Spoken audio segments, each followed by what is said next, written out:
Hello, hello, and welcome to this session today. Today, we are going to be talking about the practical elements of identity shifting. So, what I talk about on Wednesdays is how do you close the gap between the person that you are and the person that you want to be. And today, I'm going to be giving some very specific examples to help you understand how can you apply these principles to yourself. Now, when I work on identity shifts with myself and with my clients, it is very much about getting to know what kind of things are you thinking and doing and taking action on right now that is not aligned with the higher level version of yourself. So one thing that I often start clients out with doing is simply just having them write down, this is the future that I want for myself. And I help them get really specific. So start with things like, okay, I wake up in the morning, I put on these types of slippers, this is what my bedroom looks like, this is what my bathroom looks like, this is what I have for breakfast, this is how I spend my time, this is what I do for work, these are the people that I hang out with, this is how much time in the day I spent working, this is how much money that I'm making, these are the clothes that I wear. So you get really, really, really specific on what your future life looks like. And the more specific that you can get about your future version of yourself, the easier it will be for you to close the gap. Now, obviously, there are elements to it that you can't immediately close. You're not going to wake up and buy a Mercedes today just because your future self has one, if that's an example that you have. But what are other things that you can do, such as what are the activities that you put your time into? Very often, our future selves, our higher level selves, are way more strategic about how they spend their time. They have much stronger boundaries in terms of what do they accept and what do they not accept. They have way higher standards in terms of what kind of content do I consume, what kind of what do I watch. If I end my day, my work day, do I go home and then just binge watch Netflix, or do I do something that has really a quality impact on my life? Do I meditate? Do I read? Do I learn a new skill? Do I have deep conversations with people? Do I connect and network with people? Do I attend events where I can meet people that are useful for me in my business or in my personal life? So really getting very, very, very specific helps you identify where the gaps are. And when you can identify where the gaps are, you can start stepping into them. Now, what very often happens the first time that someone writes down, this is my future, they put in either a way too long timeline. So they'd be like, oh yeah, I will be successful by the time in 20, 40 years, right? They see their highest level of themselves, that it has to take many, many, many years to get there. Very often we can actually collapse that time frame and create deep impact and a great difference in your life on much less than that. It's like they say, we tend to overestimate what we can do in a year and underestimate what we can do in 10 years. So one thing that we do is that, okay, we look at what does the most successful life look like, and then we push the timeline forward and we say, instead of this taking you 20 years, maybe it takes you 10 or 5. What will have to change for your 20-year plan to now happen instead in 5 years? And what happens here is that people get really uncomfortable and think this can't be done. And then I just keep continuing to ask, what if it could be done? What would have to happen? What kind of people would you have to connect with? What kind of investments would you need to get into your business? How would you change your plan for your life if you collapse the time frame? Another thing that I work with people on is really expanding the idea of what is possible for them. I've had people be extremely moderate in terms of what their highest level of successful person can look like. If you look around in the world and you see very ordinary people are out here creating incredible businesses, why can you not do the same? Why are you keeping a ceiling on what you're able to achieve within this lifetime? The thing is, once we put a lid on it, we put a lid on what's possible, then that is what we strive for. Then that is the highest impact that we will strive for. And I'm not saying that now you have to start your plan by saying, oh, for me to reach this part here, for me to reach this incredible expanded version of myself who is bigger and dreamier than I've ever thought of could ever be possible for me, now I have to start doing what that person would do. No, that's not how it works. It is, what kind of people do you need in your life, in your network, in order to achieve this dream? Okay, in order for you to get that type of impact or influence, that you can connect with these people, what do you now need to achieve? Okay, in order to reach that level, what do you now need to achieve? So we break down this enormous goal that you have into smaller bits. There's really nothing new under the sun here. It's the same as any other type of goal setting. You look at what is the life that you want to achieve. In order for you to achieve this life, what needs to be true? What does your income level have to be? Where do you want to live in the world? What does it look like, this beautiful, incredible future version of you? And in order for those things to happen, what need to be true? And you just start breaking these things down and think, okay, for me to reach all of this, I have to go through all of these steps. And then we review the steps and we look at which ones are actually true. Do you need to put this type of attention into your business in order to reach here, or would it actually make more sense for you to only focus on this small part and then have that explode and escalate? Do you need to spend all of your time on maintenance, or do you need to create a bigger plan for your business and then raise funds for that? Do you need to only look at the small business grants that you can get, or do you actually have the experience and the knowledge in your business to be able to apply for bigger grants? So one client that I was working with, she stopped applying for those. She had already gotten several grants into her business of multiple 5 figures. And then I just asked her, what if you apply for a 6-figure grant? And immediately there's like a shortcut. She was like, no, we can't do that. We're not there. And I was like, why not? Just try. Just try. What would a 6-figure grant receiver do in order to receive 6-figure grants? They would apply for a 6-figure grant, right? You can't get what you're not asking for. So yes, you need to be delusional. Delulu so much. Yeah, but that's the thing. Many people do react that way. They're like, no, this is not possible. But it's because you're reacting based on who you are right now. If we look at who do you need to become, what kind of actions would this person take? What kind of guts would they have to do something different? Then you need to start breaking the boundaries of your comfort in order to start stepping into this next level of yourself.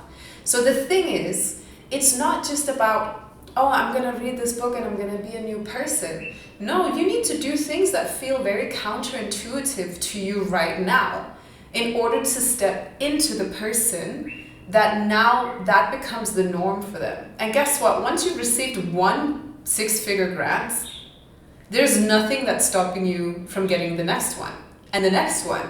And before you know it, you're looking at 7-figure grants, or you're looking at something that's completely different. Maybe you're looking at enormous partnerships. Maybe now you have a network where you can get so much more influence and so much more impact on your business. But it only ever happens if you start acting like the next version of yourself.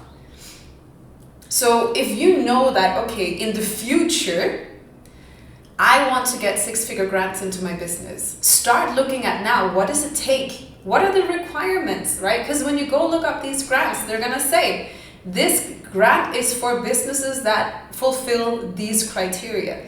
Look at what those criteria are. How can you now create a business around fulfilling those criteria?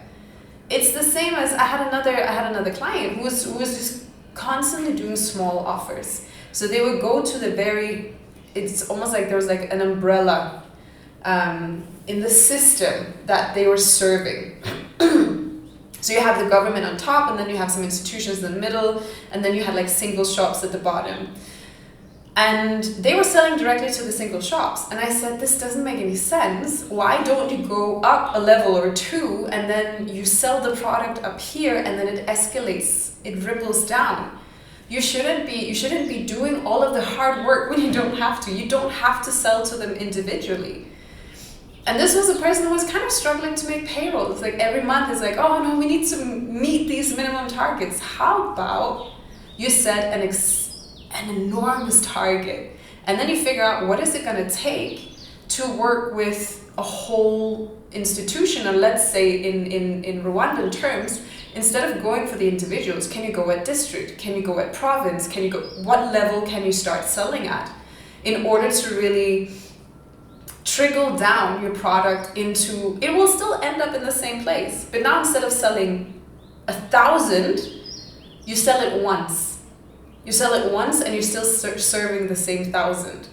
I was like, this does not make any sense. I also told him, you need to charge more for this thing and you need to add a cost for that thing, and your whole business just needs to change in terms of how you charge. And he got back like 3 or 6 months later and was like, oh, I closed a government contract. I was like, okay. You know what a government contract does to your business? It completely changes your business. It completely changes your life. But you need to have the guts to go for something that's bigger. Because if you're always looking at what are the low-hanging fruits, what is right here and that I know that I can get, you're acting from your current identity.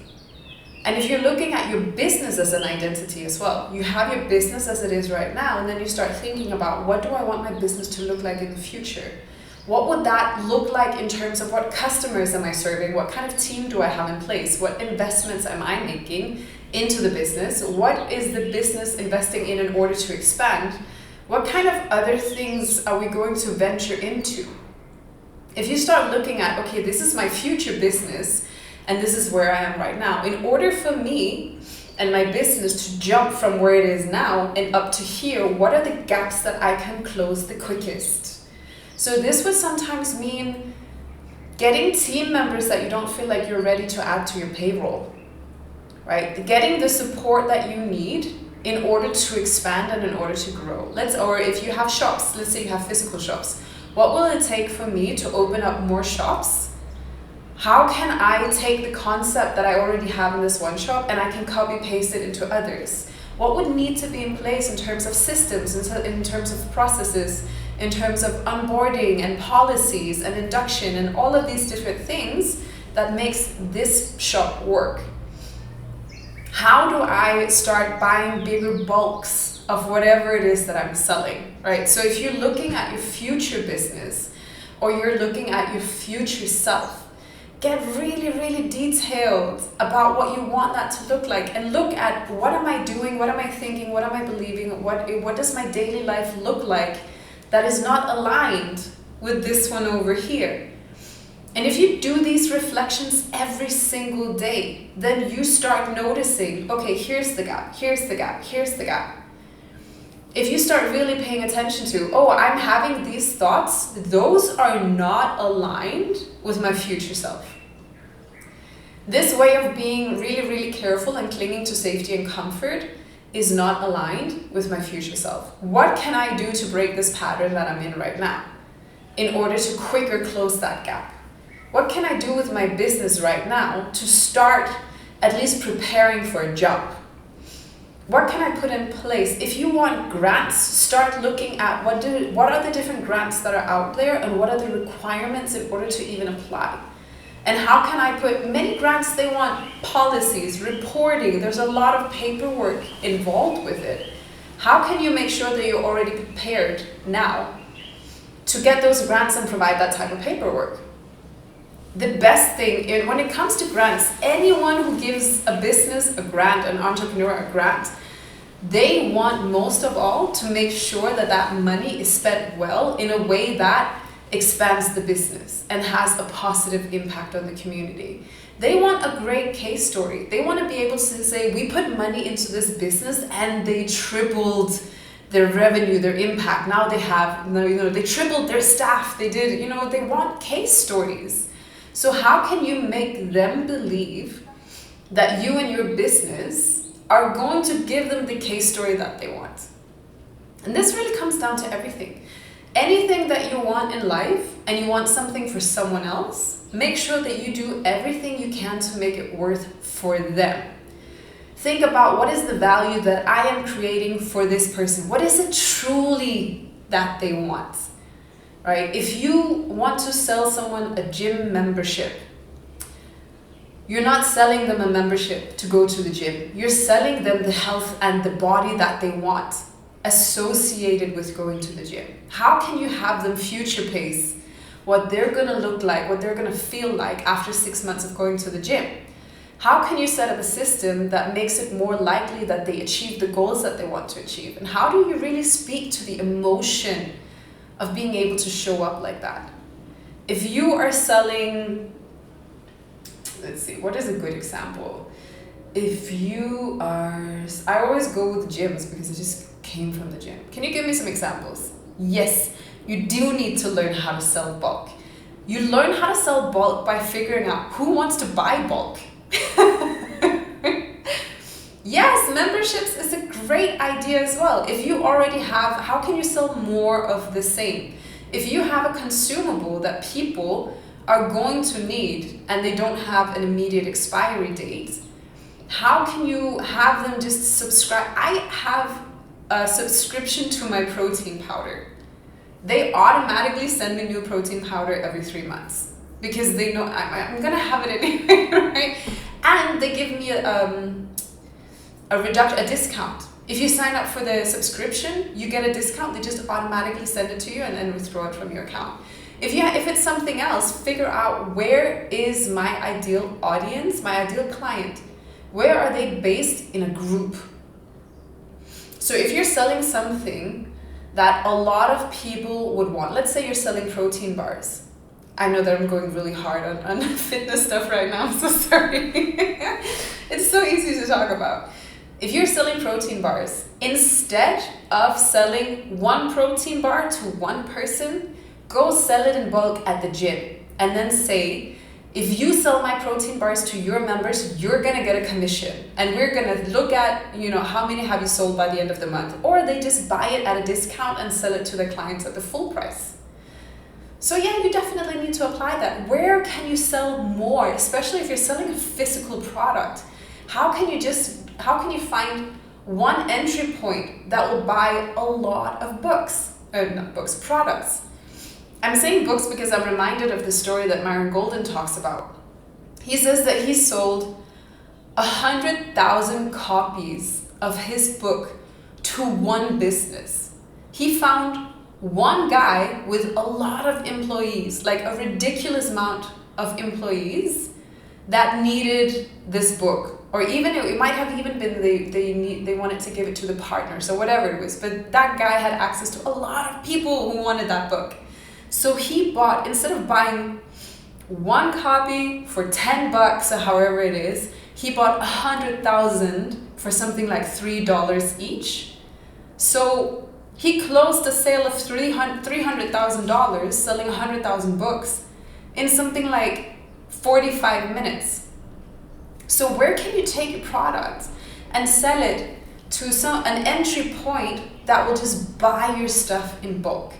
This is one of the ways that you move away from your business's current identity and move it into the business's future identity. Because in the future, you want to either sell at a higher price point, you want to sell in bulk, you want to sell in membership. Do I think all markets can work like this? Well, pretty much. I mean, I see this in so many different arenas, especially if you have a physical product. If you have a physical product, it is so much easier to find people who would need it in bulk. So it can be books, it can be clothes, it can be washing powder, it can be protein bars, it can be all sorts of stuff that you want. It can be softwares. If you have a software, find the person or the business that has the most users who would benefit from the software, and then sell them that, and then say all of your employees can access this software at like a ridiculously low price point. But yours, it's not like you have to work harder to sell the same software. The software is already built. So if you sell one at $100 or 1,000 at $1 each, you would make a lot more money selling 1,000 at $1 each, and it wouldn't actually change the time that you put into it because it's already been built. You admit that one limiting belief that you have is that the market here is pretty small to make bulk payments. Well, yes, but I'll bet you there's already someone here who's doing it. There's already someone here who's doing it. One thing that I did with that client who had that limiting belief that he had to go to every single store and sell them individual memberships to his product is that I know someone else who's in IT, and I work with him. He's been in business for 20 years, and I asked him, oh, so who does this kind of thing, and how is it priced, and how do they sell that? And he was like, yeah, we already know about these and those things, and the down payment is this much, and the monthly membership is this much. And then I just went back to the guy and said, this is what your competitors are doing. They're making so much more money than you, and they're doing it here. There is way more money in this market that you can think of. Another thing that you can do is look at getting sponsorships. So if there's someone who can really benefit from your product, but they don't have the money, you can find a sponsor to pay you to give your product to the people who need it. So that really depends. If it is school materials, for example, and instead of selling it individually, now you find a sponsor who can sponsor 100 kids, and you get them to pay for 100, and then now the school just has to figure out who should this go to, right? So there's so many different ways that you can just take and transform your selling point, even just your selling point. You take it from here, individual, to bulk. Another thing that you can do is look at your pricing strategy. What many people do is that they take whatever they have and they try to make it as cheap as possible because they think that's how they're going to make most sales. But then we come into the issue that you're not going to have enough money coming in to cover all of the expenses and to invest back into your business. So what you can consider doing is that how can I add value to my product? Instead of reducing the price, keep it at a good pricing point where there is a decent profit margin, and then figure out how can I add value to this product in a way that there are people who would pay more for it. And one thing to think about here is that if you are looking to serve high-end clients who have the money to pay more for your products or your services, they consider things like reducing time spent, increased convenience, reduced decision making, trust. There's a lot of things that they consider important, that if you fulfill these criteria, they would rather buy from you than from someone who's cheaper, because they trust you, they know that you're going to take care of the things, they know that you're going to deliver what you said. It's easier because you take care of more in the process.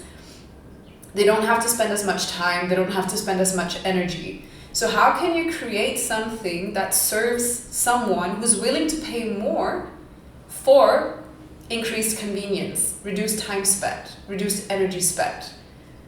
Because then they will pay more for it.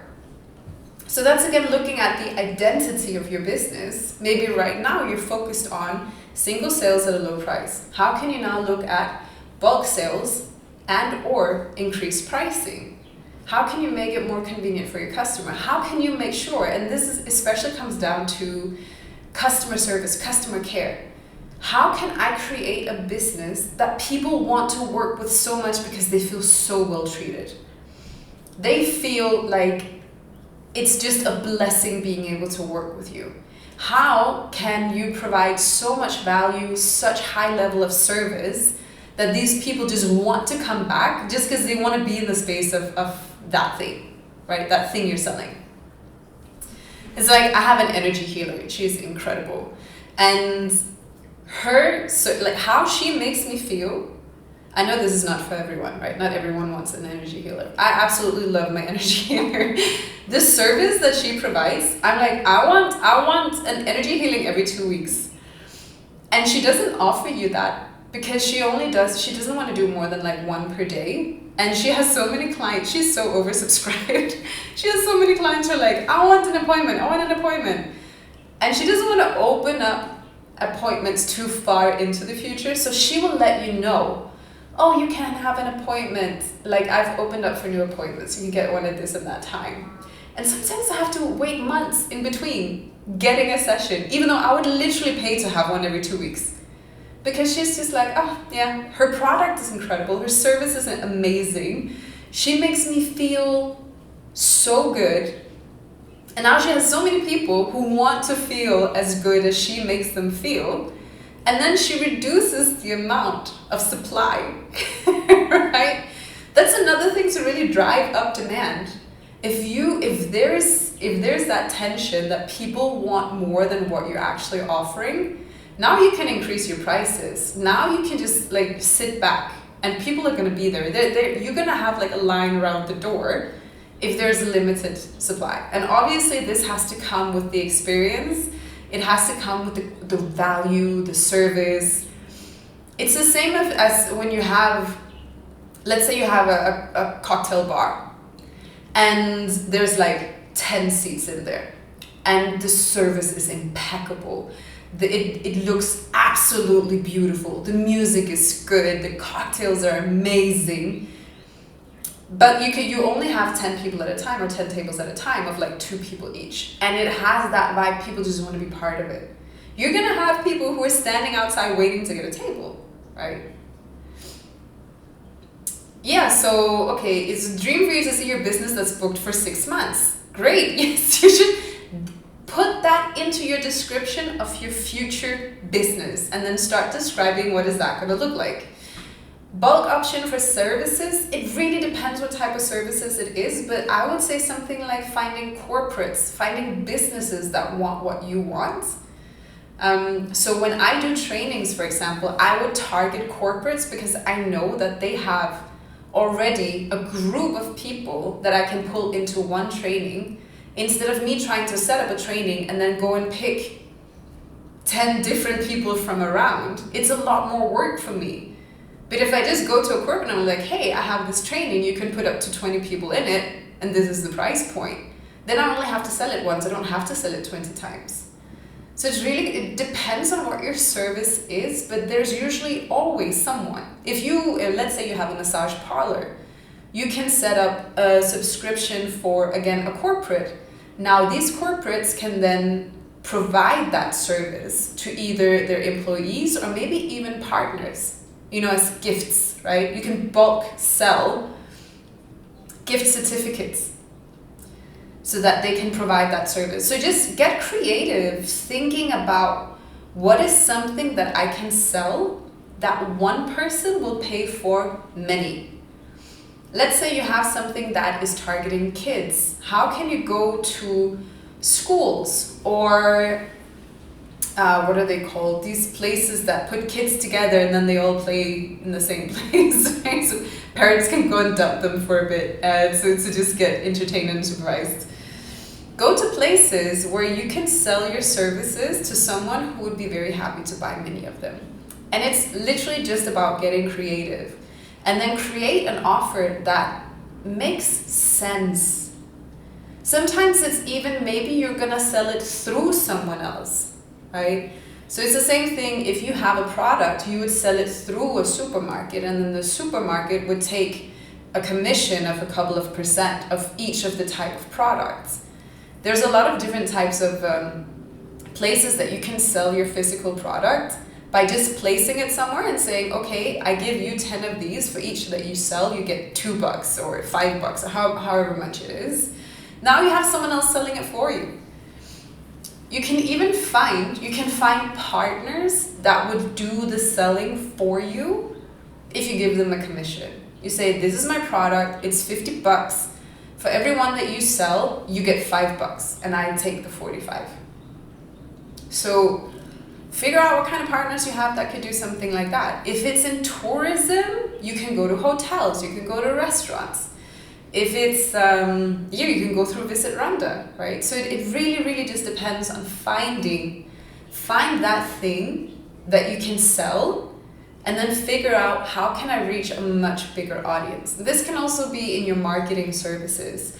Can you find an influencer for whom your product is it's relevant to their audience? So if they have a specific type of audience, that's why we see a lot of, there's this new makeup brand, right? Her Majesty or something, that has been popping up. And we just see all of these influencers putting on their makeup. They would be putting on makeup anyway. Now they're just doing it with this new brand. And now everybody knows what that brand is. right? So who can you get to promote your services for you through getting either a down payment or a commission? And now you have all of these new leads. So this, I know we're going a lot around today. This comes down to also getting your leads. How are you getting leads for your services? The best thing, you're talking about being booked for 6 months in advance. One of the best ways to do that is getting as many people as possible to know your business, to love your services, and to really want to buy into your business. And the first step of that is to know your business. People need to know what it is that you're selling. And if you believe in your product or your service, then why shouldn't they, right? It's only about figuring out how do you find the words to communicate that they actually want the thing that you're selling. How do you make it, and this is a thing that I very often see go wrong for businesses in their sales and marketing efforts. They make everything about them instead of making everything about their client. Now, I don't know if you've noticed this. Try to, next time you go through your social media, go through all of the different product or service pages that you're following, and then see how often are they making things about them instead of you, and see how quickly bored you get. People get so bored hearing about anybody else than themselves, really, unless it's obviously your close friends or family, but that's not what we're talking about here. How can you make sure that whatever you're communicating, it always comes down to what can they benefit? What kind of dream or desire are you fulfilling through that? How can you give them a sneak peek or maybe even, an experience? How can you describe that experience in a way that they understand, hey, I want this, right? So if you have, again, let's say that you have a spa and you're offering deep tissue massages, and then you can start talking about, hey, how has it been feeling really sitting in that chair, sitting in front of your laptop for now 3 weeks in a row, and your body's feeling stiff and it's starting to give you a headache, and every time you stand up you have to grab your lower back because it's just getting too tight. Is it time or is it time to go and get loosened up? Now, imagine now that you're sitting in this, now you can share pictures, right, of just the massage bench, the essential oil burner, dimmed lighting, some nice roses, a very professionally looking masseuse who's standing there smiling, ready to receive you, and talking about how you're gonna feel afterwards. All right, you're gonna feel like a whole new human being. So how can you really make it about them and their experience? Helping them understand that they really want what it is that you have to sell. There's no reason for them to go through whatever they're going through. Like, you don't need to have that headache. You don't need to start popping painkillers because of this tension that you're feeling in your neck from just overworking yourself. 90 minutes massage, deep tissue. You can even give the name of the masseuse and being like, Lena here, she is famous among our clients for loosening neck pains, and then you have a quote from someone saying, I had been sitting in my chair for 3 weeks and I was in so much pain in my body and my neck hurt, and then I went and saw Lena for 90 minutes and it was the best 90 minutes of my life, and afterwards I felt like a new human being and I haven't had a headache since, right? So you're kind of future pacing your person, talking about what is the problem, the issue that we're solving, and how is it going to look like? How amazing is your life going to be once this is done? Once we are taking care of your needs, once we're taking over this problem that you're having, and once we're solving this problem for you, imagine that problem just being completely out of your life. You can just sit back and relax, right? So it really depends on what you're selling, who you're selling to, but one thing that is never going to be wasted in your business is getting super, super clear on who exactly are you serving. And here I'm not talking about men in their 30s to 40s who have a kid or like something like, no, don't do that.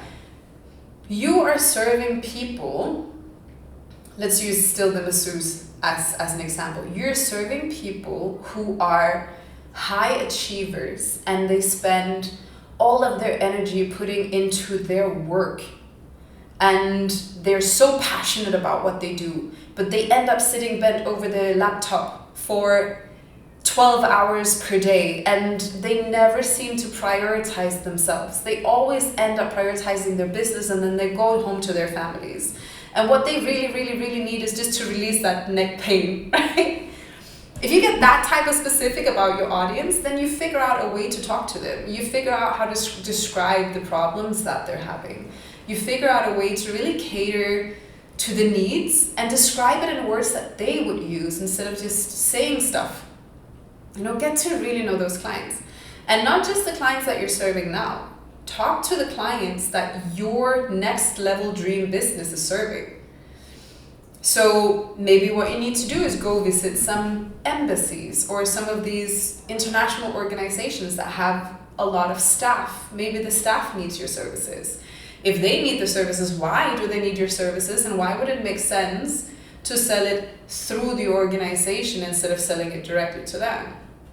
It can also be that many big organizations have like an internal newsletter. What can you do to offer a service that's sent out with a newsletter at a special discount for this organization? That is something that benefits the employees, and when it benefits the employees, most likely someone is gonna be willing to let you do that promotion to them. So yeah, that was a lot. Any questions? Yes, this is really about, talking. So this is me getting specific about what does closing identity gaps look like. It is removing the limiting beliefs about who you should serve, how you should serve them, and then think about, how do I do this at the next level? What kind of extra value service will I put into my business at the next level, and how can I start doing that now? How can I really elevate the experience of what I'm offering? That's your next level business. And then for you to be that next level business owner, that is getting uncomfortable doing something that seems counterintuitive for where you are currently, and then stepping into what is that next level of you in your business. Who do you talk to? Who do you network with? How do you talk about your business? How do you talk about yourself? How do you present yourself, right? A lot of people who are relatively new in business, they're going to sound much more insecure about who they help and how they can help them than people who've been in business for a long time. Like, we know what we do. We have that confidence. How can you start stepping into that confidence faster? We tend to, and this is especially a thing that I see with women, to just downplay what it is that we're able to do. Can you just absorb the confidence of someone who has achieved what you've achieved? Like, look at yourself objectively and see, okay, if I saw these results presented by someone else, I would think they're an expert in this and this and that.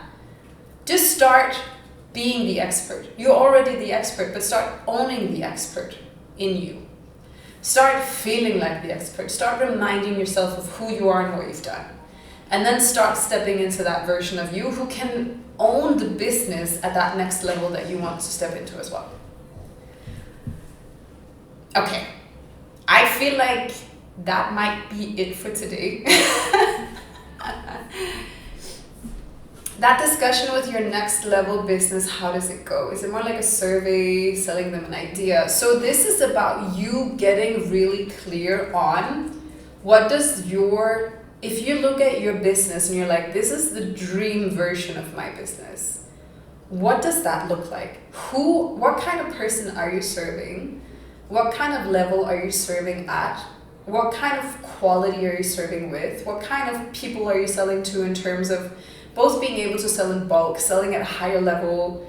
So you just, in the same way that you would do with your personal transformation of identity shifting, you get really, really clear on this human being that you're stepping into. Get really, really, really clear on what does your, just imagine, okay, this is my $1 million business, right? This is my business when it makes $1 million. Who are they serving? How many units are they selling? What does the team look like? What does the brand look and feel like? What kind of price point are you selling at? just really start getting clear on that business, because then you can apply the exact same principles as you do with regular identity shifting, that you just start doing the things and thinking the things and acting like you're already there. Start already catering to the level of client that you want your business to serve in the future. And yes, you can absolutely send out a survey, but people who are if your ideal client is very busy, then they're not going to fill in surveys. How can you get into a room where they're at and then say, hey, this is what I do? What would you think of a service like this? What would be important to you to get a service like this? What are the criteria and the qualities that you're looking for? So it's more about getting them in person and just being like, hey, I would really love to ask you something. It would be so helpful for my business if you could just give me 5 minutes to just, give me some feedback on that. And then just start paying attention to what are the words that they're using. What is it that's really important to them? Because once you can use the words that they're using, then they're going to pay more attention when you're talking. And yes, selling an idea will be less received. Absolutely. If you have only an idea, it is harder to get people to buy from you. It's harder to get grants. It's harder to get really anything, because many people have good ideas. Very few people start executing on those ideas. As soon as you have executed, as soon as you have experience, as soon as you have traction, as soon as you have an audience, as soon as you've already shown that, okay, we can sell this and that many of this service or this product, and then you can say, okay, in order to expand on this business and scale it, this is what we'll be able to achieve, and this is the money that we would need. Then you can start looking for grants and investors to put into that. But you do need some sort of foundation. You need some sort of substance in your business for people to really take you seriously, because there's so many people with great ideas. But yeah, if you ever get people, and that's the cool thing about Randa, right? It's relatively easy to get into a room where you can just go and be like, hey, it's really great meeting you. This person who would be your ideal future client, it's really great meeting you. I have an idea for this business I want to set up that I'm just so passionate about. And I would love to hear your inputs about what this product or this service, what would it take for you to be interested in something like this? And then just do that a couple of times. Every time you go to maybe start attending more networking events, or just getting into rooms where you can find people that are your ideal future audience of your future ideal business, and then start getting those inputs. Depending on who you're looking to sell to, people who are usually busy are a lot less likely to fill in surveys, especially from someone that they don't really know already. Yeah, I hope that's helpful. I hope this is helpful. I had fun with this session. I hope you had fun with this session. It's been really fun having you in the Zoom room. Okay, I'm very happy to hear that. And as always, if you have questions, if you have comments, let me know in the chats, let me know in the comments. Getting your brain working, I'm so happy to hear that. I'm so happy to hear that. That's exactly where we're going to find that power. The superpower of shifting into something that's bigger and greater. It's getting into the details. It's really getting those wheels running and thinking and imagining what is it going to look like, and getting into the details. Understand who you want to serve, what you want to serve them with. Make sure that whatever you're selling is just going to be amazing, an amazing experience. Always think about how can you make the service, in terms of like what you're offering, as incredible as possible.